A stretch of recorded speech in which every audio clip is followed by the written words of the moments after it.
Hey, Dr. Peter Squardillas here with Dr. Bill McGill for Squardillas Chiropractic. Today we're going to be going over an exercise called monster walks and lateral walks.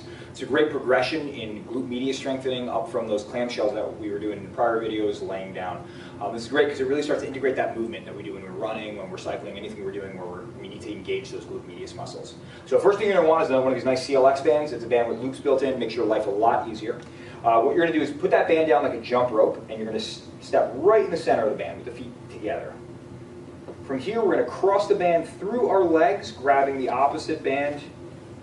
Great. We're going to pull all the slack out of that. We want to make sure we're not loose down at the bottom. We're going to pull that up over our thighs now. And what you're going to do here is you're going to place each hand into the loop at the end of the band. This is going to free your hands up a little bit. This tends to be the hardest part for most of the patients rather than anything else. Perfect. You want to keep that thumb out of the loop because if the thumb's out of your loop, it's going to lock that band onto your hand. You're not going to slip out. From here, we're going to spread our legs now after we stand up straight.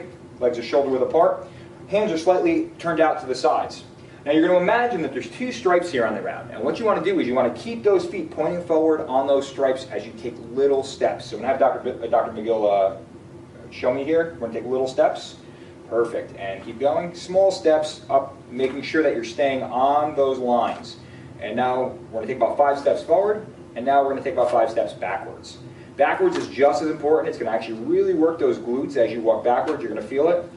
The nice thing about this exercise is it really does engage that entire lower core, lower sling of muscles down your leg. When you're running, it's not just one muscle, it's all the muscles together that work.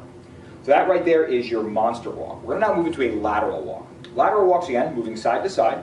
From this position here, we're going to just now take a small step to one side. We're going to pick that leg up and lift. Now as we lift our opposite leg, we don't want to drag it on the floor, and we don't want to let it snap back into the other leg. So we're nice and controlled. We're going to lift that other leg and let it slowly move back in. Okay, take another step, and then lift it up and slowly bring it back in. Great, we're going to walk back the other direction. Again, pick it up and slowly move back in. And again, lift it up and slowly move back in.